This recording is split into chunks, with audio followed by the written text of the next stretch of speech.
All right, so school was going to be over in 2 days. In 2 days? Yeah, it was supposed to be over tomorrow. School in Uvalde, Texas. An armed 18-year-old entered Texas elementary school classroom, barricaded himself in that classroom with the teacher, killing 19 children, 2 teachers, in the deadliest school shooting in almost a decade. According to state data, Robb Elementary teaches 2nd through 4th grades. They have 535 students. About 90% of those students are Hispanic. 81% are economically disadvantaged. The violent act shook a nation, still reeling from just 10 days earlier, the mass shooting in Buffalo that killed, where a white man killed 10 people in a hate crime, where he purposely went into a black neighborhood to kill black people. Now, yesterday's massacre is the 2nd deadliest shooting in a school since 2012, when 26 children and adults were killed at Sandy Hook, right up here in Connecticut. Now the city of Uvalde, about 90 miles west of San Antonio, Texas, just east of the United States-Mexican border, finds itself on a long list of, sadly on a long list of American communities devastated by the mass shooting. Parents waited late into Tuesday night at the Civic Center to learn whether their children had survived. Oof. You know, that shooter barricaded himself in the classroom for 1 hour. Wow. So presumably, I presume, I don't know for a fact, but I presume that most of these people got shot in that in the initial few minutes that he barricaded himself in, and it took 1 hour for the police to actually get into that classroom and kill him. People were lying on the ground, bleeding to death, dying, probably, sadly. And then these children are tiny. Yeah. They get shot up with bullets. You can't identify who they are anymore. So it took authorities a long time to identify children just by their DNA. The first victims' names publicly by relatives as among the dead were 4 10-year-olds and a 4th grade teacher. All of those killed were in that one classroom. They were all in that one classroom. Wow. Yeah. Last night, in a national address to the nation, President Biden recalled the Sandy Hook shooting, which happened when he was vice president. He said, "I had hoped when I become president I would not have to do this again. How many scores of little children who witness what happened, who see their friends die as if they're in a battlefield. For God's sake, they'll live with it for the rest of their lives. To lose a child is like having a piece of your soul ripped away." And President Biden knows he lost 2 children. Right. You never as a parent want to, I think it's very sad for a parent to survive and bury a child. Yeah. I would never want that ever to happen to anybody. I wouldn't wish it on anybody. Because this is on the border, so close to the Mexican-U.S. border, because mostly Hispanic families living in this town, the Mexican government is also providing consular assistance. Sympathy poured out from all over the world. Pope Francis pushed for stronger gun control legislation. Leaders of France, Germany, Spain shared their condolences with those who lost their loved ones. Even the president of war-torn Ukraine, President Zelensky, took time out from his own issues to make a statement that it was terrible to have these victims of shooters in a peaceful time. So this is how the news is reporting how it happened, Jonathan. Okay. Salvador Ramos, he's believed to have had a fight with his grandmother, perhaps over, depends on what stories you're listening to, perhaps because he failed out of high school, perhaps they were fighting over payment of a utility bill. You hear different stories, but there was a fight between Salvador Ramos and his grandmother, and he shot the grandmother and killed the grandmother. After shooting the grandmother, he got in his car and he drove to the Robb Elementary School, where he was approached by police officers. He shot the police officers. They did not die. He ran into the school, barricaded himself in the classroom where he shot these little children, the teacher, and it took the police 1 full hour to actually get into that classroom, where they eventually killed him as well. Now, when the shooter got in the building, according to police, he barricaded himself into the classroom. He opened fire on all the children, on 2 of the teachers. Police told CNN that the officers were at a disadvantage. There did not sufficient manpower at the time. Their primary focus was to preserve any further loss of life. They started breaking windows around the school and trying to rescue, evacuate children and teachers while that was going on. I don't know what kind of disadvantage the police officers were at. There was only one shooter. Right. And there was more than one police officer at that scene. Yeah. And now, of course, they always say, well, we should arm the teacher. Police officers can't shoot down the assailant. What's the teacher going to say? I was disadvantaged too. A special tactical team of local and federal officers arrived, eventually forced their way into the classroom, and shot the gunman dead. Some of the children who were killed, 10-year-old Xavier Lopez's mother confirmed her son was killed.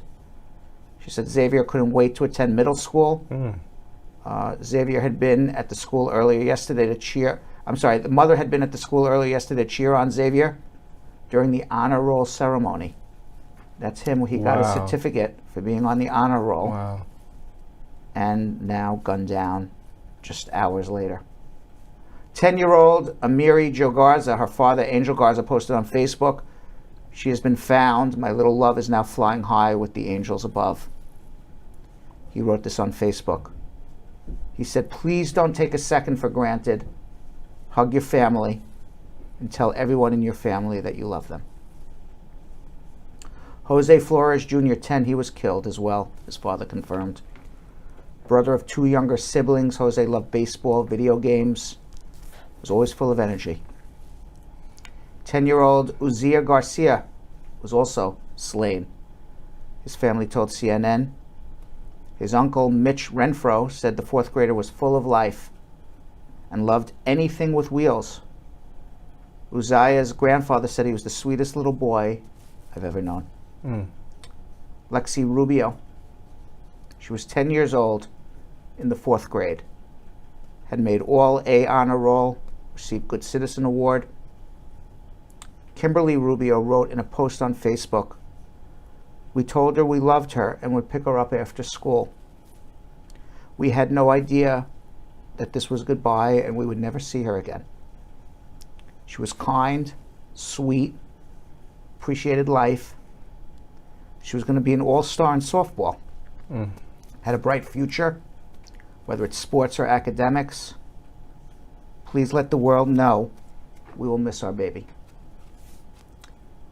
Even 4th grade teacher Eva Morales, she was killed as well, according to her aunt. She was an educator for 17 years, and her off time enjoyed running, hiking, biking, spending time with her family. That's just a few of the people. A few. Just a few. Just a few of the people. The shooter attended the same schools in that town.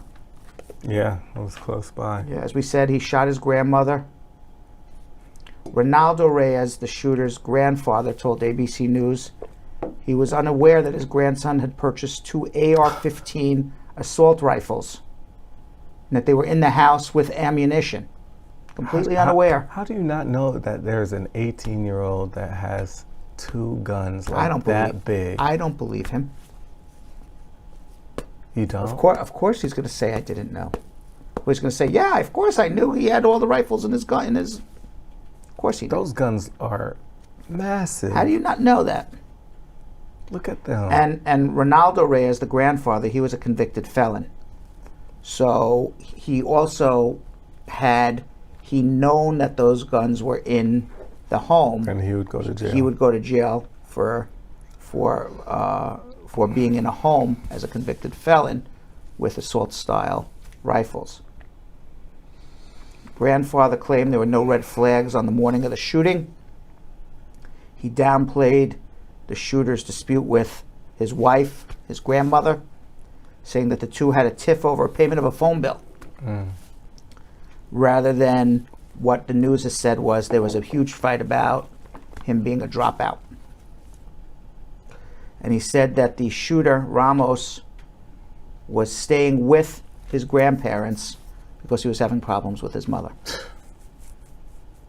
So this is obviously a troubled child. This was obviously a child who needed help. So we're giving guns to people. We're allowing people to go buy guns. You know, according to Governor Abbott, he didn't have any criminal record. He was able to buy a gun. Right. You know, but that doesn't mean you're not troubled. That doesn't mean you don't have mental health issues. If there is only a way to actually, you know, make sure that these people are okay to purchase guns. You know, in a way, it's like almost like the entire community, you know, failed this kid. Nobody sees that there's something wrong with him. Nobody does anything to help him. No, there's no services for him to prevent this from happening. All we hear is arm the teachers. Right. All right. So we should be on the defensive. We should wait for somebody to shoot and play defense and hope we don't get shot. That's everybody's solution. What about identify sick people? That's what I'm saying. Identify people who have mental issues, literal mental issues. What about treating guns like you treat a car? Can't be hard. Okay, we don't allow people to just go start driving a car down the street because a car can kill somebody, can kill the occupant, and it can kill people on the street. So what do, Jonathan? We teach people how to drive a car. You have to pass. And you have to pass a test. Both, you have to know what the signs are on the road, and you have to be able to use a car and know how to drive a car so that the rest of society knows that you're not going to get in a car and kill people. You start with a permit, correct? Then go into a license. Correct. So why? So many steps. Why do we treat cars as a deadly instrument, which is basically a car's transportation, but we actually treat the deadly instrument, the gun? Nobody needs any training. Nobody needs any permits. You can walk in and buy guns in almost any state. No mental capacity. That's so weird.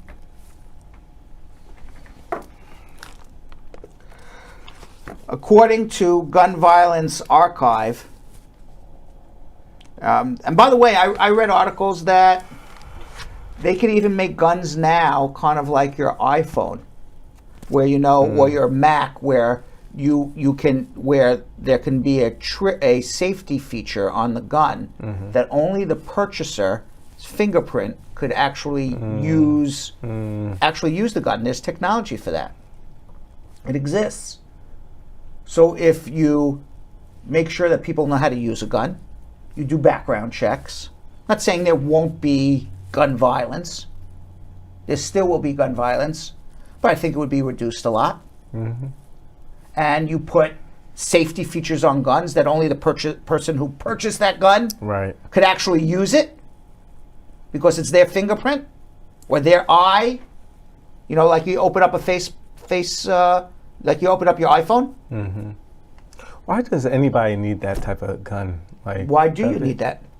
Like, look at them. Okay, you don't need it. You don't need it. You certainly don't need it for your own safety. You don't need it for sport. That's wild. Look at that. That is used in war. That should be used in war. According to the Gun Violence Archive, there's so far been more mass shootings in 2022 than there are days that we've had in 2022. So that we're on our 144th day of the year of 2022, and there have been 213 mass shootings in the United States of America. 213 mass shootings in 144 days. And a mass shooting, by the way, really means what it means. It means where 4 more people actually got hit by a bullet. The parents of the children who died in the Sandy Hook Elementary and Parkland, Florida school shootings expressed support for the Uvalde community, add frustrations about the shared language of loss that gun violence has created time and time again. Fred Gutenberg's daughter Jamie was one of 17 people killed in the 2018 shooting at Marjorie Stoneman Douglas High School in Parkland, Florida. He said, "I can't stop thinking about these families today who need to figure out how they're going to bury their children, who need to figure out how they're going to console their children.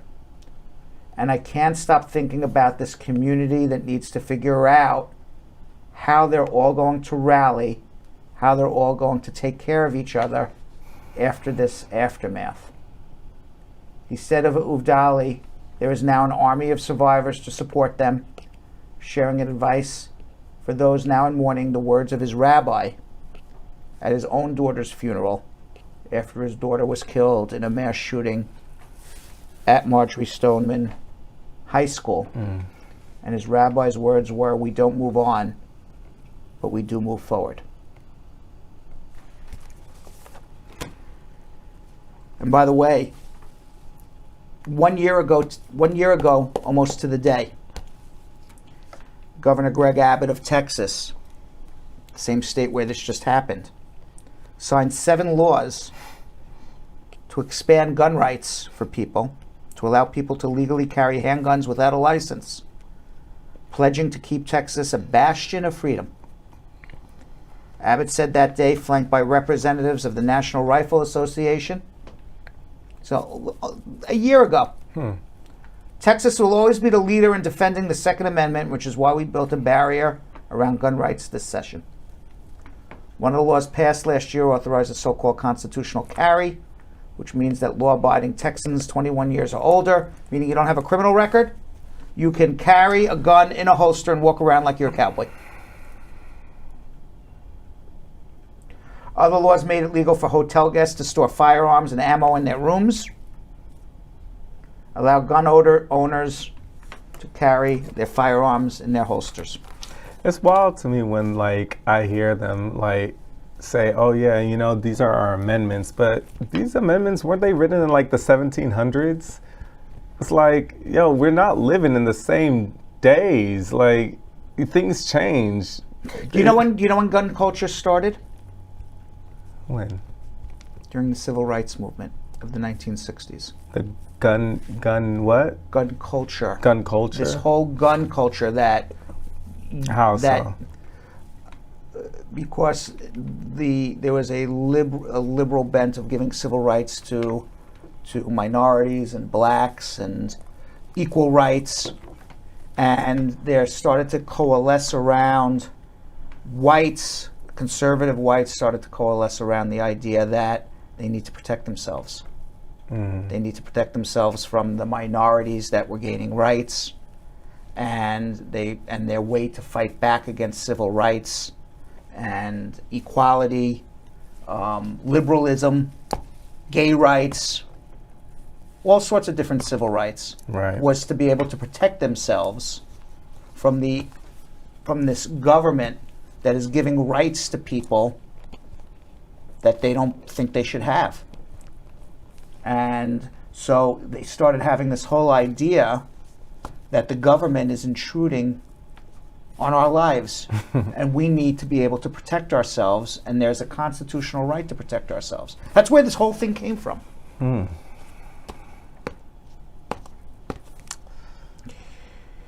Meanwhile, that's why you see the Republican conservatives all rally around this more liberal Democrats say gun rights. Right.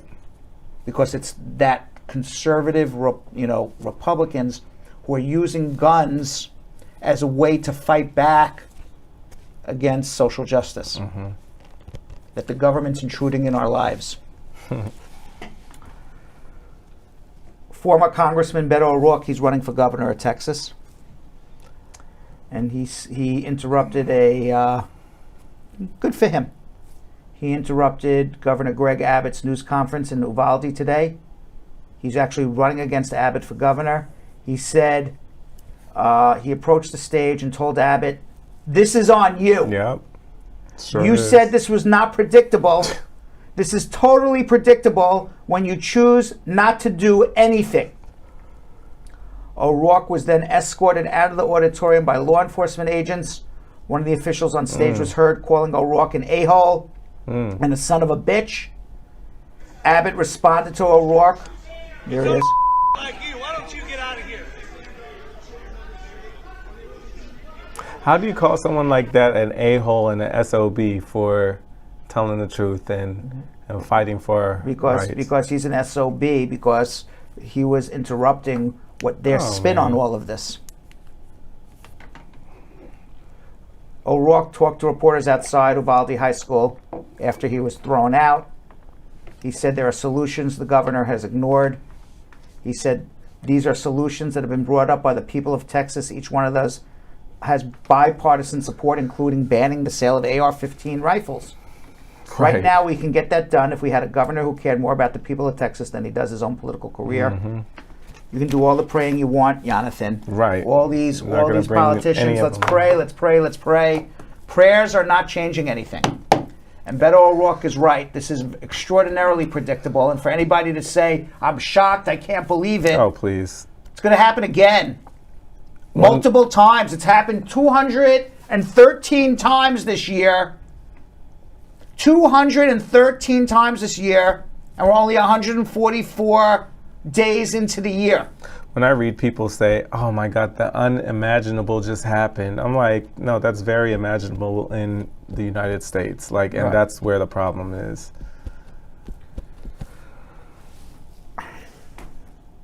They need more than gun control.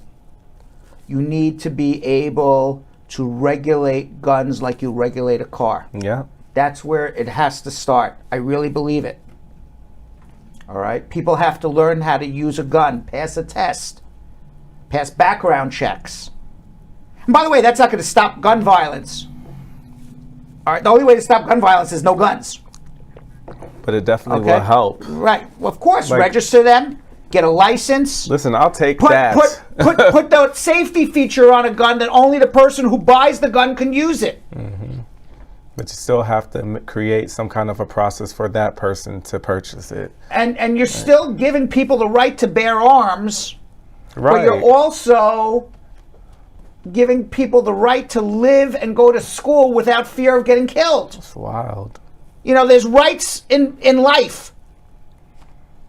There's rights in life, and your rights in life don't end when you're born. But according to the Republicans, your rights in life end when you're born. All right? You have a right to carry that. You have to carry that baby all the way to term. We can't kill that baby. When that baby is born, you don't have any rights to life anymore. Quite hypocritical. Very.